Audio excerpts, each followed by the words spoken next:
Bueno, entonces en primer lugar, lo que vamos a analizar hoy era justamente un tipo de detector que vamos a construir y de donde pues vamos a analizar justamente las interacciones de las reacciones nucleares. ¿Listo? Entonces lo primero pues es construir nuestro detector.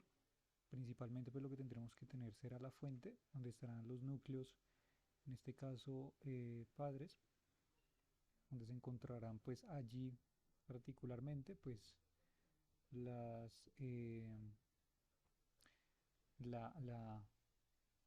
los núcleos prueba, ¿cierto?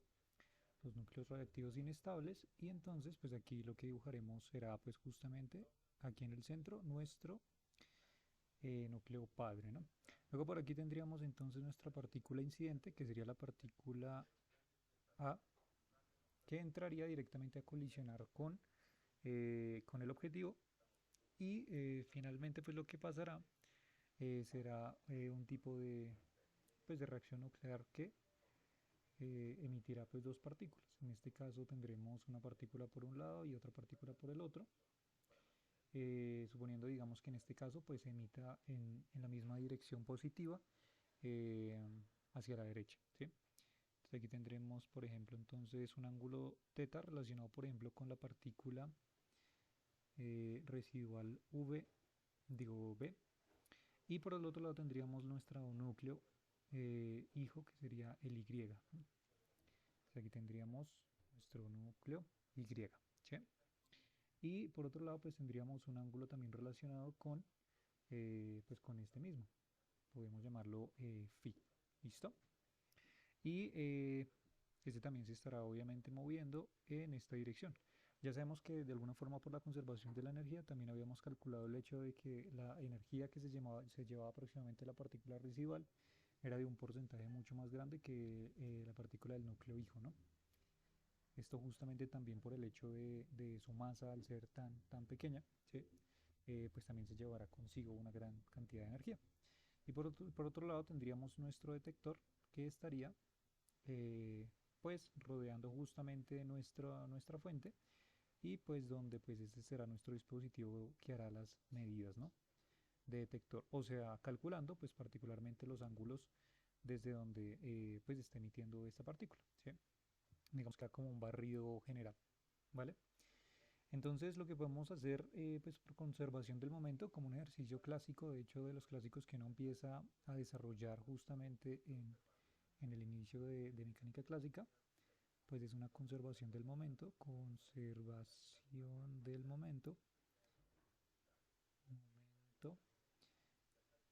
y pues nosotros lo podríamos hacer en este caso por cada uno de los ejes. Entonces podríamos tener tanto los ejes verticales como los ejes horizontales. Si hacemos en este caso la sumatoria para los momentos de los ejes horizontales, pues tendríamos entonces que, para este caso, nuestra condición inicial, ya sabemos que por conservación, lo que siempre apuntamos es el momento inicial igual al momento final, ¿sí? Y aquí tendríamos, pues, particularmente para la partícula incidente, para la partícula tendríamos una condición inicial eh, que se caracterizaría por tener un momento de esa partícula sub A inicialmente, ¿vale? Porque es la única partícula que se está moviendo dentro de las condiciones iniciales del sistema. Una vez entonces colisione y se genere las dos reacciones, en este caso la partícula residual y nuestro núcleo hijo, pues tendríamos entonces que descomponer por medio del ángulo las componentes correspondientes de estas dos partículas, ¿sí?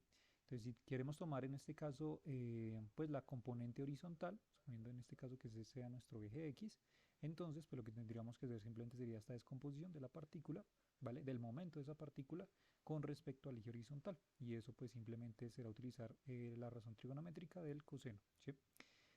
Por tanto, pues lo que tendríamos sería, entonces, ya que ambos van en sentido positivo, en este caso en dirección X, pues tendríamos el momento de la partícula residual B multiplicado por el coseno del ángulo θ, que sería en este caso este eje descompuesto. Y además tendríamos que sumarle entonces el momento de la partícula, perdón, de nuestro núcleo hijo, que sería Y, y por el coseno, en este caso, en nuestro ángulo φ, ¿vale? Y por otro lado tendríamos la sumatoria de los momentos en Y, que estaría relacionado entonces con el momento inicial que tendrían las partículas, que en este caso sería de cero, porque no existe pues inicialmente las condiciones de las partículas iniciales, como momento que se mueva en dirección vertical, sino solamente horizontal. Y finalmente tendríamos también pues la descomposición de los momentos de estas partículas, por lo que tendríamos entonces el momento de la partícula residual B multiplicado por el seno de teta, y en este caso, pues si nos damos cuenta, esta componente sería vertical hacia abajo, o sea negativa, mientras que esta sería positiva, por tanto, pues tendríamos el momento de nuestro núcleo hijo multiplicado por el seno de phi, nuestro ángulo phi. Ya tendríamos unas pues sumatorias de justamente los momentos, de una manera pues muy simple, ¿vale? Y aparte de eso, pues tendríamos que también calcular por conservación de la energía cuáles son las condiciones. Entonces, por conservación de la energía para este sistema, tanto desde las condiciones iniciales y finales también, entonces pues tendríamos que ver qué es lo que sucede allá. Entonces, en principio lo que tenemos es, pues evidentemente, pues una energía asociada, una energía en reposo asociada particularmente a las partículas, en este caso a la partícula incidente A y también al núcleo padre, que sería en este caso X, ¿sí? Y recordemos que esta energía en reposo pues es justamente la famosa relación mc cuadrado, o sea que tendríamos aquí la masa de la partícula A multiplicado por c cuadrado más la masa de nuestro núcleo padre, que sería en este caso X multiplicado por c cuadrado. Y además de eso también pues estamos proveyendo en este caso una energía cinética, ya que este es el que se está moviendo, este inicialmente está en reposo, ¿cierto? Para nuestra velocidad de nuestro núcleo padre, pero la velocidad de la partícula sí existe, por tanto, pues tenemos que propiciar una energía cinética, ¿sí? A la partícula incidente A. Y por otro lado, al final, cuando se genera la reacción, entonces pues lo que tendríamos sería también de igual forma la energía en reposo, particularmente pues para estos dos elementos, que sería entonces m sub b de la partícula residual multiplicado por c cuadrado más la masa de nuestro núcleo, que sería m sub y multiplicado por c cuadrado. Y al final, si nos damos cuenta, también tenemos una energía cinética para cada una de las partículas, entonces un k sub b más un k sub y. ¿Listo? Y finalmente tendríamos que añadir, aquí es donde viene uno de los elementos de los que hablamos el día de ayer, que sería en este caso un delta de energía, ¿vale? Este delta de energía sería justamente el proceso llevado a cabo para la reacción, y que lo podemos ver manifiestamente en la excitación de nuestro núcleo hijo Y, ¿no? Entonces esto haría parte de la excitación de la energía liberada cuando se descompone justamente este núcleo hijo del núcleo Y, ¿vale? Pues ya está. Luego si nosotros recordamos de los cálculos que habíamos propuesto anteriormente para la energía tomada justamente en esos tipos de reacciones, de hecho aquí está, exactamente este era el que necesitaba, en una reacción nuclear, si recordamos, nosotros habíamos llamado justamente a esta energía de reacción liberada o absorbida, ¿cierto? Hasta Q, por medio de procesos de fisión o fusión nuclear, pues simplemente era la suma de los elementos, en este caso, dentro de las condiciones iniciales, o sea, las masas de las partículas iniciales, y le restábamos en este caso pues la masa de las partículas finales, ¿sí? Y pues si nos damos cuenta, aquí tenemos exactamente esas características, tenemos las masas iniciales y también tenemos las masas justamente finales después de la reacción nuclear. Entonces de aquí podemos pues utilizar justamente esta energía de desintegración Q, como lo habíamos llamado, que en este caso sería MA más MX menos MB menos MY, y todo esto multiplicado por C al cuadrado. ¿Listo? O sea que podríamos pasar estos elementos del otro lado y simplemente entonces llamar a todos estos cuatro elementos como o con la letra Q, ¿vale?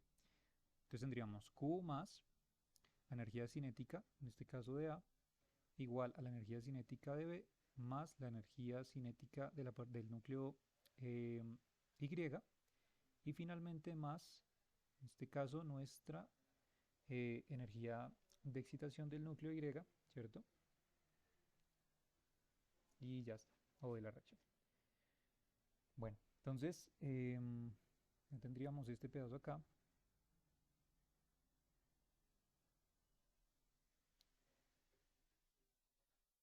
¿Vale? Si quieren continuamos por aquí al ladito. Bueno, entonces recordemos que pues particularmente mm, la energía cinética, de nuestro núcleo hijo pues viene dado justamente por el momentum de ese núcleo sobre 2 veces la masa de ese núcleo hijo pues, del cual estamos hablando, la receta clásica de siempre, ¿no? Entonces, esto lo vamos a dejar aquí un momento y vámonos de nuevo entonces a nuestras ecuaciones, a la sumatoria en este caso de los momentos, de los cuales habíamos ya hablado antes. Voy a correr esto un momentito acá, ¿listo? Bueno, voy a borrar esto más bien y coloco eso es acá, vale. Entonces, de aquí lo que nosotros podemos obtener pues para este pedazo particularmente sería pues un despeje. Si queremos obtener aquí en este caso el término PY coseno de phi, pues simplemente será despejar, por tanto tendríamos PA menos PB coseno de teta, listo. Y pues por este lado también tendríamos entonces PY seno de phi igual a PB seno de teta, ¿sí? Pues bien, si llegamos y tomamos estos elementos y los elevamos al cuadrado, ¿vale?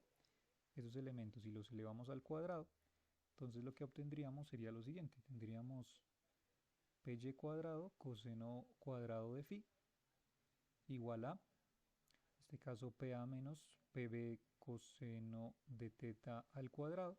Y por este lado tendríamos entonces PY cuadrado seno cuadrado de phi igual a PB cuadrado seno cuadrado de teta. ¿Listo? Ahora, si sumamos ambas ecuaciones, justamente pues lo que estaríamos aquí tratando de hacer pues como un método alternativo para despejar PY, involucrando este sistema de ecuaciones, pues lo que podríamos hacer sería sumarlas. Es como les digo un método, podríamos buscar otro método, por ejemplo, reemplazando las identidades trigonométricas y ya. Pero pues es un método que podríamos utilizar acá, entonces llegamos y sumamos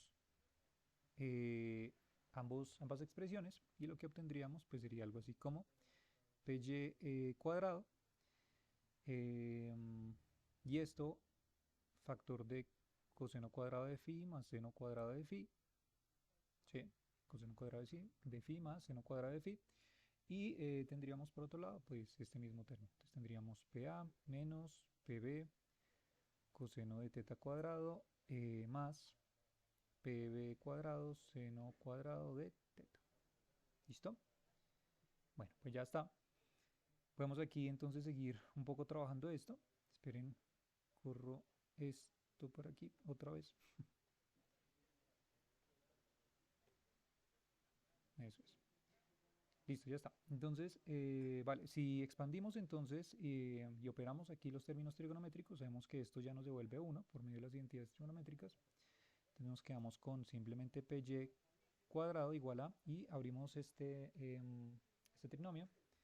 Y entonces pues lo que vamos a obtener sería PA cuadrado menos 2 veces PA PB coseno de teta, ¿cierto? Más PB cuadrado coseno cuadrado de teta. ¿Listo? Y pues finalmente más PB cuadrado seno cuadrado de teta. ¿Listo? Que sería ese último elemento. Luego pues si nos damos cuenta podemos factorizar este elemento con este elemento y tenemos coseno cuadrado más seno cuadrado, que eso nos devuelve un 1, ¿cierto?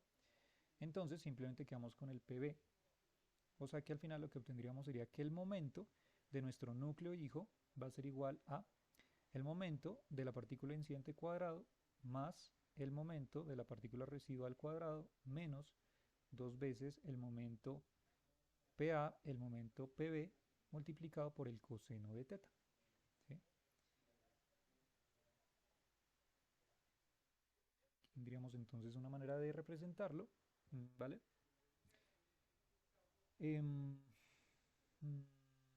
Listo. ¿sí?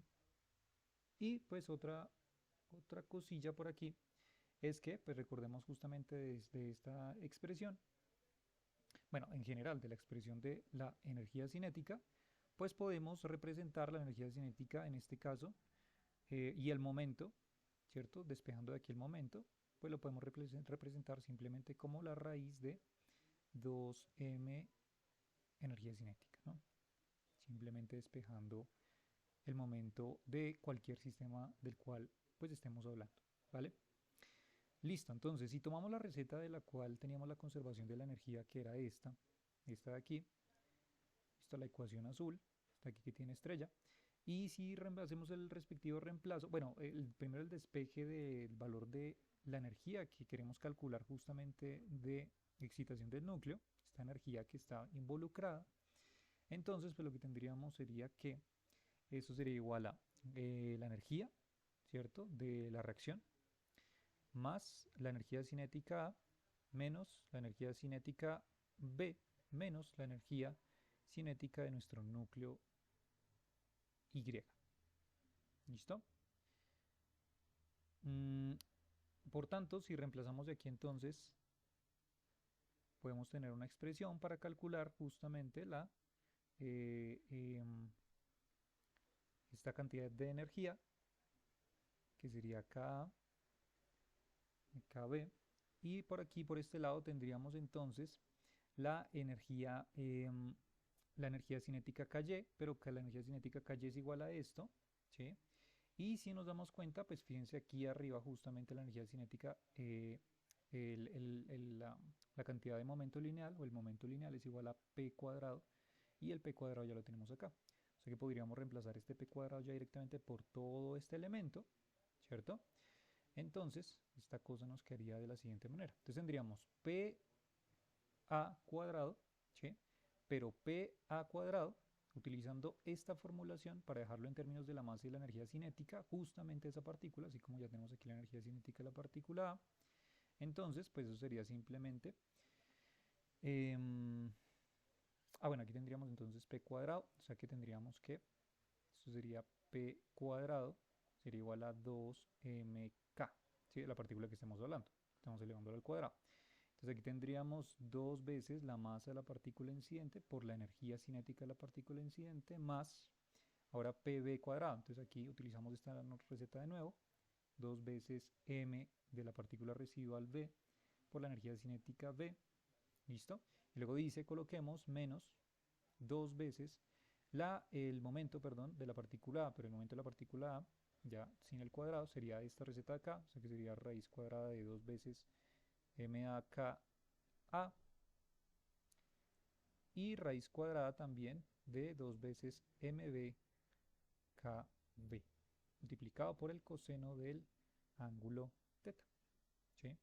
Y todo esto lo vamos a dividir entre 2my, ¿no? Entonces 2my, nuestro núcleo hijo, ¿no? Pues ya está, entonces la cantidad Q particularmente, como les decía, es la energía, es precisamente la energía cinética necesaria para, por ejemplo, mover la turbina en un reactor nuclear, ¿sí? Por ejemplo, esto podría ser dado en un tipo de reacción nuclear que se generan dentro de los reactores nucleares, sería la energía necesaria para mover ese reactor nuclear dentro de esta reacción. Y fíjense pues que algo bastante interesante o característico pues para no calcular directamente la energía cinética dentro de una reacción, lo podemos calcular indirectamente por estos valores que vemos acá, ¿sí? Entonces digamos los experimentalistas llegan y toman por ejemplo como una partícula incidente, por ejemplo la masa de un protón, ¿sí? Pues solamente les basta con saber la masa del protón, la cual pues ya conocemos y podemos hacer pues digamos, un análisis bastante efectivo. Digamos que la partícula residual, no sé, por ejemplo, la partícula residual o fue un electrón o fue un núcleo de helio, bueno, en fin, dependiendo cuál haya sido la reacción o inclusive pues otra partícula, pues solamente nos basta con saber cuál es la información de esa masa, ¿sí?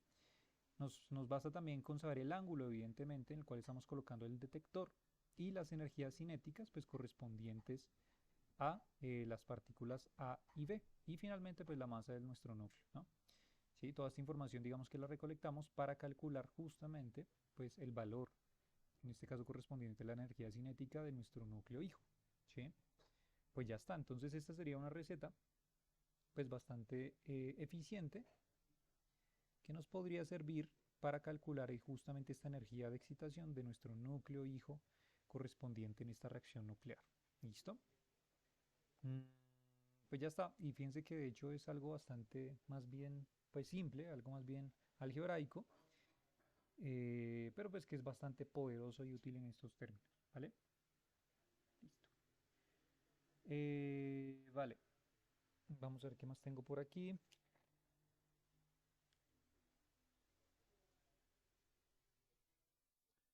Mm, Por aquí yo creo que ya cerramos con este temita y podemos entonces irnos a lo que sería, esto sería otras notitas aquí extra, puntuales sobre esos procesos de reacciones. Y vamos a tocar rápidamente el tema denominado un neutrón termal. ¿Listo? Neutrón termal. Entonces, esto ocurre particularmente cuando existen neutrones muy rápidos, obviamente. Entonces, neutrones rápidos. ¿Y rápidos aproximadamente a qué tipo de energías? Pues aproximadamente de un megaelectronvoltio. ¿Listo?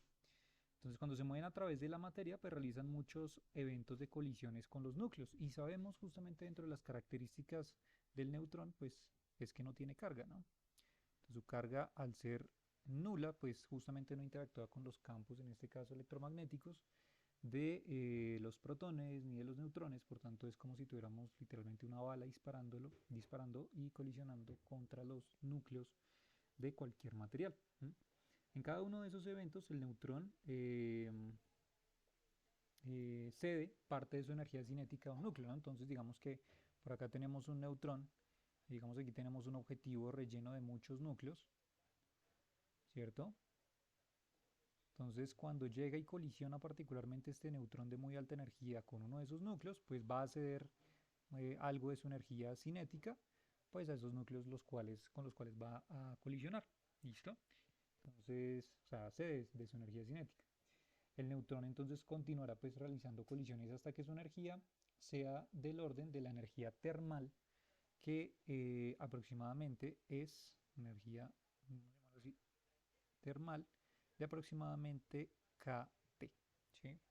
De K, pues, si ustedes lo recuerdan por allí de algunos aspectos importantes de termodinámica, representa la constante de Boltzmann y T, pues la temperatura, ¿vale? Entonces, un neutrón con esta energía se llama, pues, justamente un neutrón termal, ¿sí? Neutrón con esta energía es lo que se llama un neutrón termal. ¿Listo? Entonces llega el neutrón, empieza a colisionar, luego por acá con otro, luego por acá con otro, y así con todos estos elementos, hasta que va cediendo toda su cantidad de energía, digamos, pensándolo como si fuera una barra rellenita de energía. Entonces, por cada colisión, pues esa barrita del neutrón empieza a bajar y empieza a bajar y empieza a bajar hasta que llega justamente a esta cantidad de energía termal, dependiendo en este caso de la temperatura y de la constante de Boltzmann. ¿Vale? Eso sería lo que se llama neutrón termal. Y a esta energía baja existe una gran probabilidad de que el neutrón sea capturado por un núcleo. Entonces, pues ya digamos a esta cantidad de energía la cual corresponde al neutrón termal, pues ya no tiene suficiente energía para seguir colisionando y escapando de los núcleos, sino que puede que al final, después de la última colisión, este núcleo llegue y lo rapte, ¿no? Y lo haga ahora parte de él. ¿Mm? Y obviamente pues esto acompañado por pues, todas estas colisiones por emisiones de rayos gamma, ¿vale? A este proceso cuando llega el núcleo y captura al neutrón, eso tiene un nombre muy particular que se llama captura neutrónica.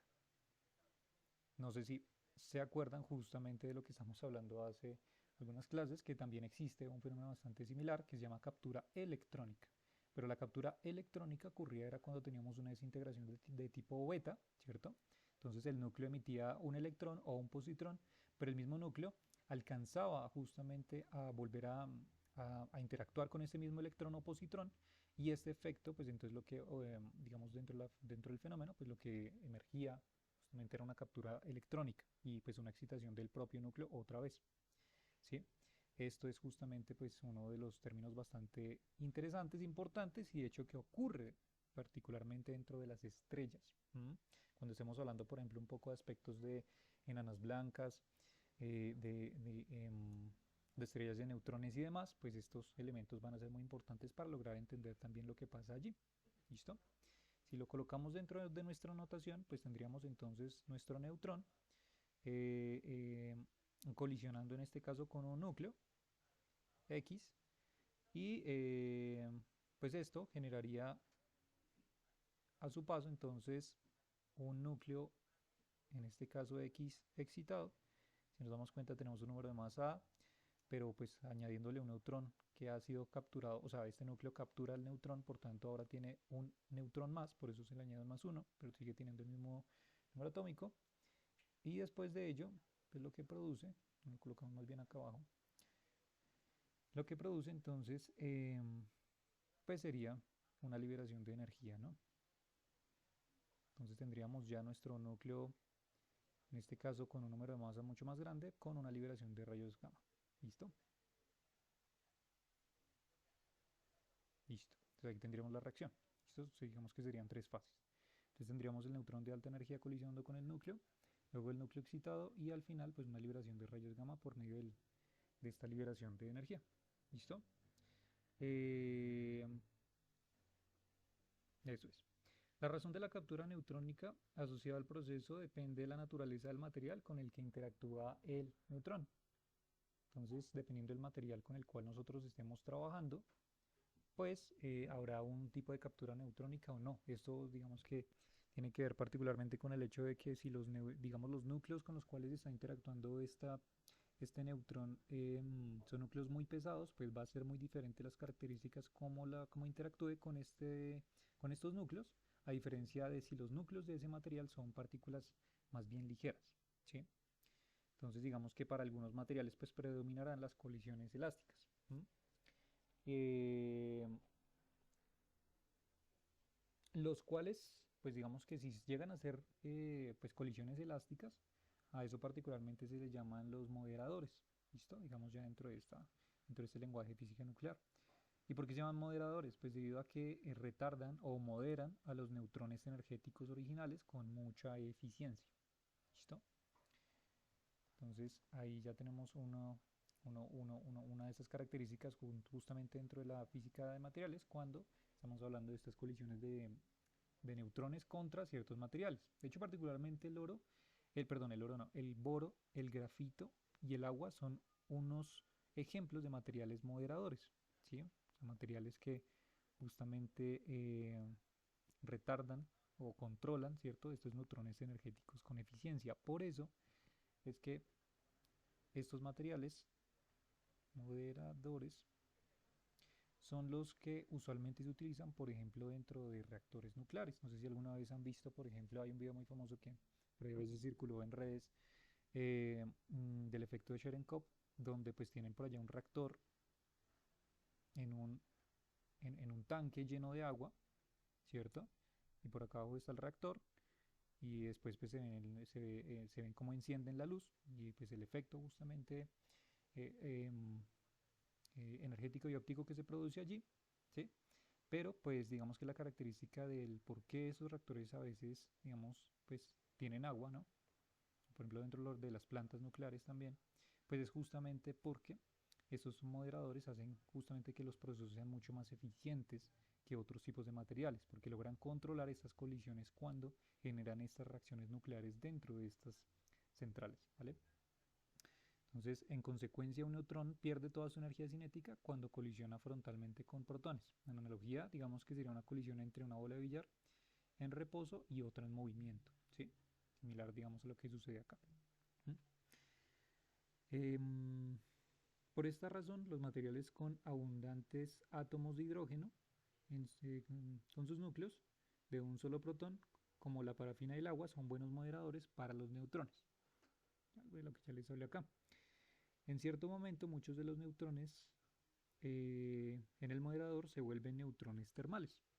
Entonces, después de que empiezan todas estas reacciones, digamos aquí de liberación, en este caso de neutrones, y empiezan a colisionar con estos moderadores, con estos núcleos, por ejemplo, como el del hidrógeno, de los cuales al final pues van a entrar en un equilibrio térmico con el material, o sea, al final después de toda esta colisión y liberación de energía, evidentemente, entonces pues lo que tendremos al final pues van a ser justamente pues una energía cinética relacionada pues con esta energía termal, aproximadamente pues de este valor KB por T, ¿listo? La constante de Boltzmann por la temperatura, ¿listo? ¿Qué más tengo por aquí como para terminar? Los neutrones termales o térmicos tienen una distribución de velocidades así como las moléculas de gas en un recipiente. Un neutrón de alta energía, cuya energía es de varios megaelectronvoltios, se termalizará eh, en menos de un microsegundo al incidir sobre un moderador. Estos neutrones termales tienen una probabilidad muy alta de experimentar captura neutrónica por los núcleos moderadores. Bueno, ya es lo que les comenté particularmente, ¿sí? Y pues así logra estabilizarse al final pues estas reacciones nucleares dentro de estos procesos. ¿Listo? Bueno, voy a hacer un stop aquí mientras tomo eh, aquí algo y pues les pregunto si hay preguntas en este momento o todo va bien.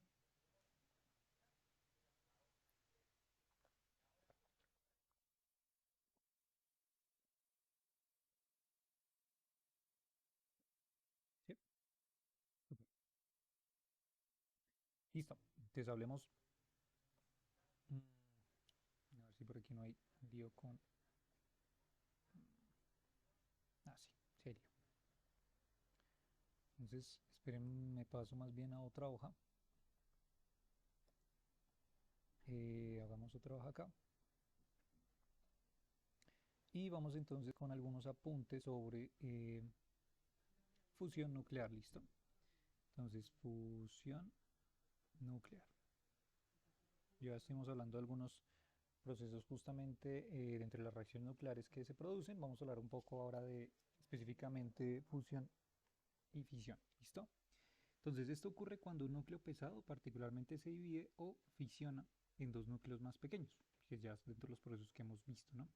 En tal reacción, la masa total en reposo de los productos es menor que la masa original en reposo. Eso también lo vimos dentro de las características justamente de estos tipos de desintegración y esta variación justamente de energía de las partículas iniciales, ¿cierto? Con respecto a las partículas finales, pues esa energía involucrada entre estos dos procesos es justamente esa liberación de energía que se produce ya sea en una bomba particularmente nuclear o en una planta nuclear o en productos de los cuales podamos nosotros servirnos de energía para hacerlos funcionales, ¿sí? Es a partir de esta transformación.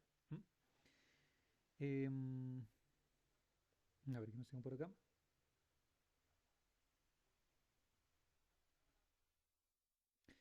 Eh, ok, por aquí tengo una nota más bien como histórica. Dice, por experimentos en los años 30, el núcleo de uranio había sido dividido en dos fragmentos aproximadamente iguales después de absorber un neutrón. Tal hecho fue de considerable interés para los físicos que intentaron entender el núcleo, eh, pero iba a tener consecuencias mucho más profundas, ¿sí? Esto pues ya relacionado a lo que ya sabemos que va a pasar después. Las mediciones mostraron que se liberaban aproximadamente dentro de estas reacciones justamente de fusión unos 200 megaelectronvoltios en estos procesos de fusión. Perdón, esto yo porque estoy colocando aquí fisión, esto es fusión. A ver, esperen que me confundí aquí. Coloqué fusión y es fisión. Fisión nuclear. Eso es. Eso. Entonces llegará aproximadamente unos 200 megaelectronvoltios. Ya en un ratito, bueno, si no alcanzamos hoy, si lo vamos a ver ya la próxima clase, ya esto es justamente con lo último que vamos a cerrar. Y es hacer algunos cálculos justamente en unos cálculos energéticos de procesos de fusión y fisión nuclear para saber cuánta energía es que se libera. O sea, cómo llegan a estos valores, ¿no? Entonces, eso también lo vamos a hacer, ¿vale? Eh, Bueno, entonces sí, las mediciones mostraron que se liberaba unos 200 megaelectronvoltios de energía en cada evento de fisión y este hecho iba a afectar el curso de la historia de la humanidad, ¿no? O sea, que hayamos llegado justamente a generar procesos energéticos que liberaran esta cantidad de energía, pues iba a tener unas consecuencias trascendentales y nos iba a dar paso a la nueva era nuclear. La fisión del uranio 235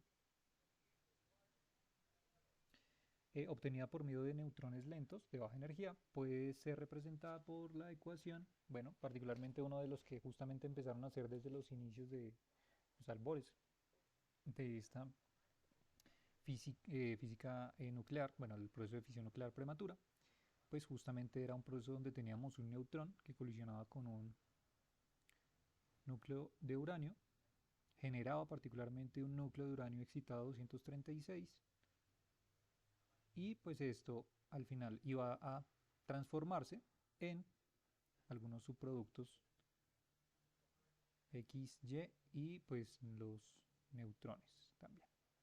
¿Listo?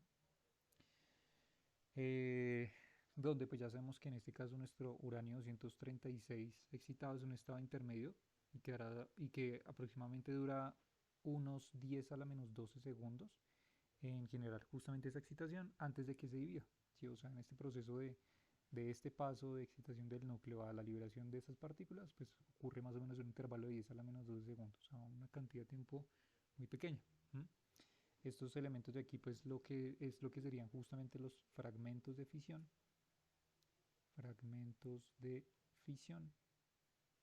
pues que se desintegrará por algunos de los procesos que ya hayamos visto. ¿Mm? Existen obviamente, y lo coloco aquí de manera general, X y Y, porque existen muchas combinaciones que podamos hacer X y Y de tal manera que se siga cumpliendo y conservando la cantidad, en este caso de masa y de peso atómico, ¿no? Entonces, pues obviamente es una manera mucho más genérica pues, de colocar esos fragmentos o los residuos en general como lo venimos trabajando. ¿Mm? Así en el uranio, por ejemplo, existen casi 90 núcleos hijos que pueden formarse. El proceso además resulta en la producción de varios neutrones, por lo general de dos o tres. Entonces estos usualmente son dos neutrones emitidos o tres neutrones emitidos que se generan por medio de este proceso de fisión nuclear. ¿Mm? En promedio se liberan 2,47 neutrones por evento. Una reacción común de este tipo, por ejemplo, es una reacción de fisión típica, una reacción de fisión típica es, por ejemplo, la siguiente. Es, por ejemplo, tener justamente un neutrón colisionando con un núcleo de uranio 235 que genera, obviamente después de su estado excitable liberación de energía, entonces el producto, por ejemplo, en este caso esperen que creo que aparece, sí, 32, 36, esto sería kriptón, más 3, sí, 3 neutrones.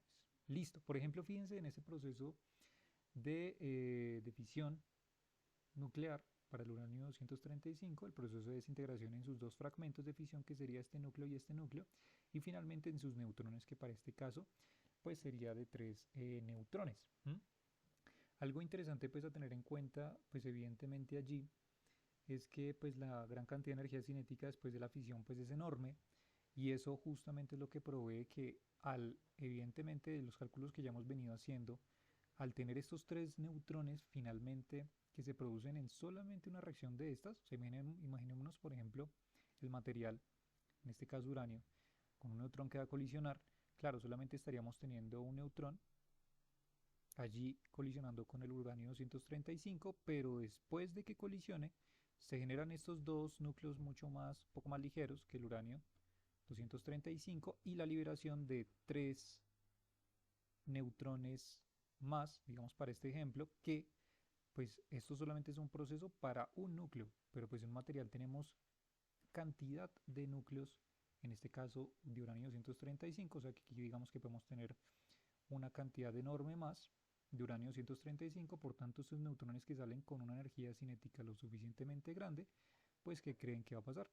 pues este neutrón colisionará ahora con este y este liberará otros 3, por ejemplo, o 2, y este, por ejemplo, colisionará con este, libera otros 2, este, por ejemplo, libera con otros 3, y ahí tenemos una cantidad enorme de neutrones que empiezan a colisionar con otros núcleos, y esto es, pues, famosamente lo que se llama una reacción en cadena.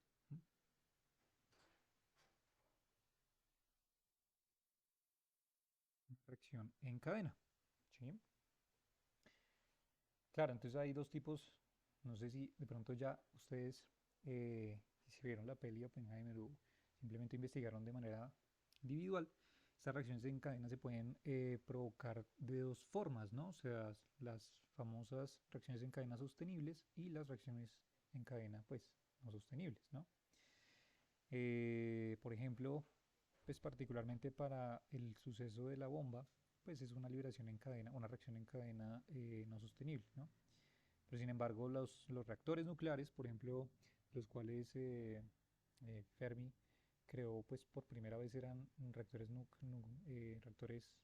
nucleares autosostenibles y pues que era una reacción en cadena particularmente sostenible, ¿no? Entonces allí podíamos controlar justamente esos tipos de desintegración sin pues tener algún tipo de daño a gran escala, ¿no? Bueno, mmm, ¿qué tengo por aquí más? A ver.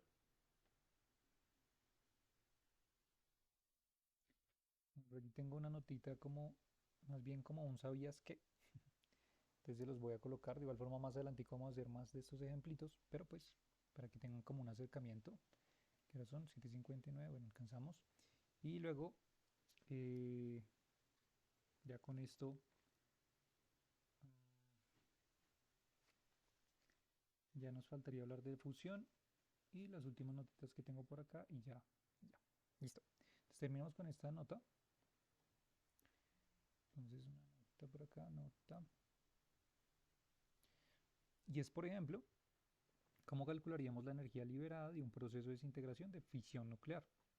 Entonces vamos a suponer lo siguiente. Vamos a suponer que tenemos 1 kilogramo de uranio 235. Ojo, ya no estamos hablando solamente de un proceso de reacción nuclear donde solamente tenemos un núcleo de uranio, ahora tenemos 1 kilo de uranio, ¿no? O sea, tenemos una cantidad grandísima, ¿sí? Y si se toma el valor, por ejemplo, que la energía de reacción, por ejemplo, es de 208 megaelectronvoltios, ¿m? Entonces calculado pues de una reacción de fisión para un núcleo. La pregunta que podríamos hacernos es cuánta energía podemos liberar con esta energía de desintegración. Recordemos que esta energía la podemos calcular y más adelante en algunos ejercicios los vamos a hacer, de saber justamente qué es lo que tenemos antes y luego qué es lo que tenemos después, y la diferencia de esta cantidad de energía de un lado y del otro es lo que nos provee justamente esta energía Q, ¿no? Pues de hecho la misma que aquí les comenté en este proceso, ¿sí? Bueno, entonces digamos que tenemos, ya para ahorrarnos, pues, cuál tipo de proceso es, pues porque hay muchos tipos de proceso como les comenté, no solamente es uno, este es uno de los tipos de reacción de fisión más típica, pero no es el único, existen muchos más. Pero supongamos que cual sea que sea, tenemos esta energía. Entonces, pues, ¿qué es lo que tendríamos que hacer?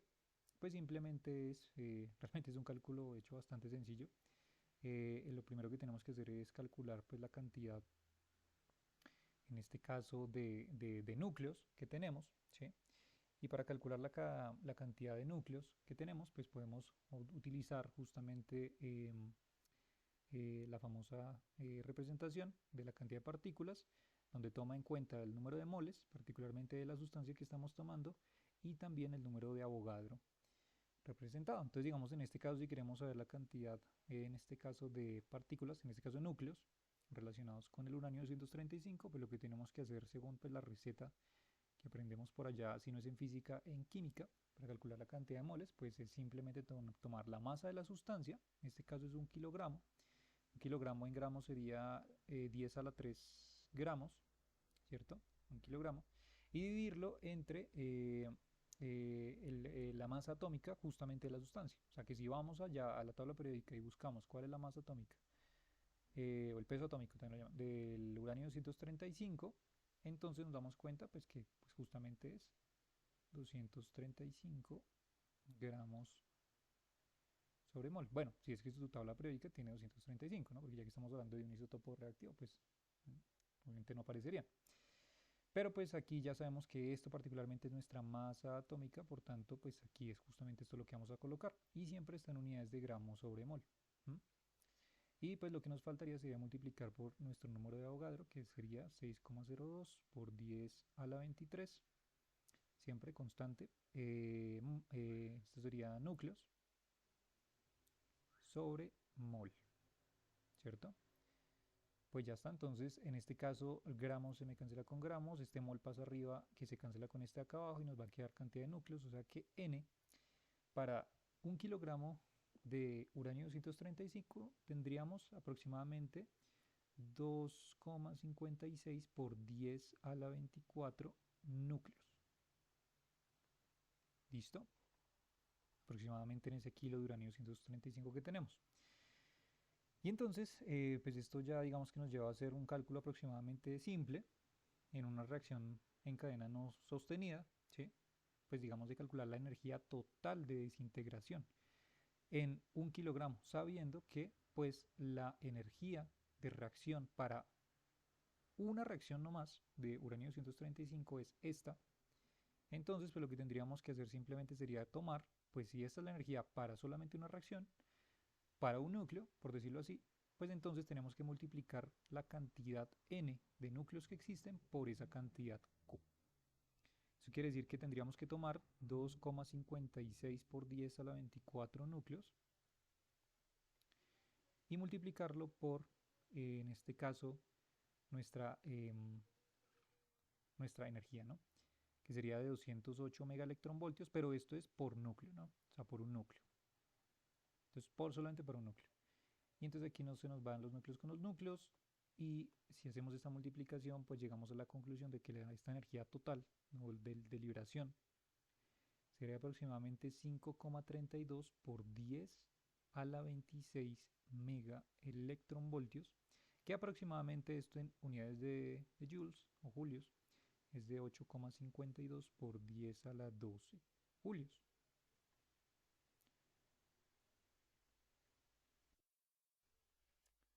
¿Ok? Esta cantidad de energía es terriblemente grande, muy grande.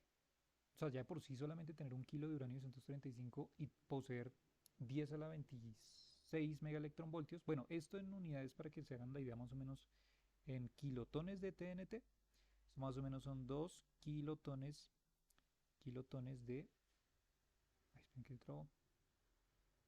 Kilotones de TNT. Esto aproximadamente son 2 kilotones de TNT. ¿Mm? Pueden hacerse la idea en comparación, por ejemplo, que las bombas de Hiroshima y Nagasaki fueron del orden más o menos de, en kilotones, de 16 kilotones, y este fue de 25 kilotones, ¿no? ¿Ok? Mm, esto es terriblemente desastroso, pero increíblemente poderoso, obviamente, hablándolo en términos de energía, ¿sí? Estamos hablando de que solamente tenemos, para este caso, 1 kilogramo de uranio 235, y la energía que está liberando, ¿sí?, es una fracción, es una pequeña fracción a pesar de las bombas de Hiroshima y Nagasaki, pero solamente con ese kilo vean toda la cantidad de energía que se puede liberar. Si quieren más adelante, podríamos hacer como una tabla, si no lo conocen bien, una tabla de pronto de comparación de unidades de kilotones de TNT para que lo tengan en cuenta, como para que sepan más o menos calcular esas relaciones también en términos de energía, ¿vale? Podríamos verlo si les parece más adelante. Y pues entonces esto es una cosa bestial. Si nosotros, y ya con esto termino el día de hoy, si nosotros quisiéramos hacer la conversión, por ejemplo, una conversión que podemos hacer de estas unidades de energía en kilowatts hora, por ejemplo, así como podemos hacer, digamos, la gestión, por ejemplo, no sé si ustedes alguna vez lo han hecho, de tomar la energía del recibo, en este caso de electricidad que les llega de factura a su casa, y calculan pues esa cantidad de kilowatts por hora que ustedes manejan y lo convierten en energía. Pues podemos hacer aquí el proceso inverso. Y pues aquí la forma de conversión es sencilla, es que un megaelectronvoltio equivale a 4,45 por 10 a la menos 20 kilowatts hora. ¿Listo? Esta es la conversión de un megaelectronvoltio en kilowatts hora. Eso quiere decir que si transformáramos, digamos, con este kilogramo de uranio 235, que libera aproximadamente esta cantidad de energía del orden de 10 a la 26 megaelectronvoltios, entonces la energía, ¿cierto?, que podríamos tener en kilowatts hora utilizando esta sería de 2,37 por 10 a la 7 kilowatts hora.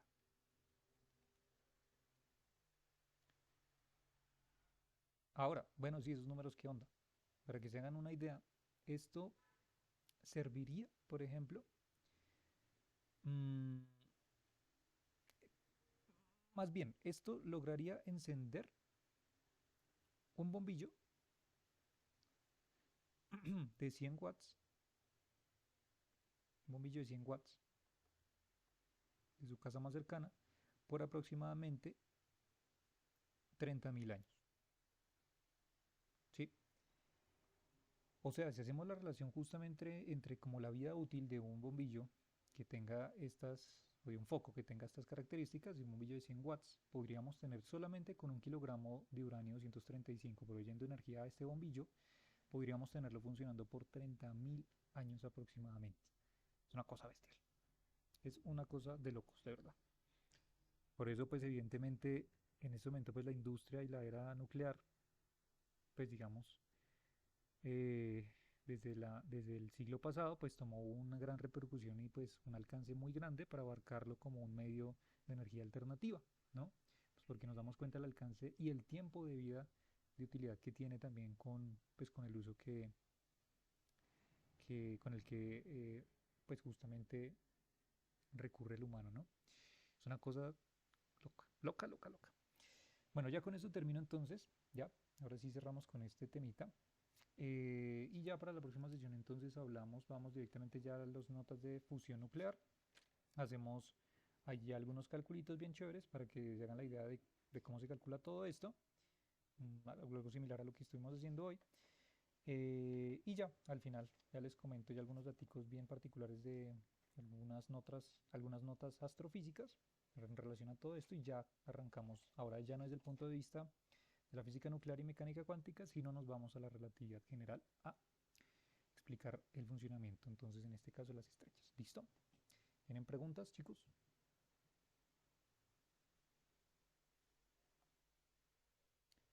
Si no tienen preguntas, pues terminaríamos por el día de hoy así.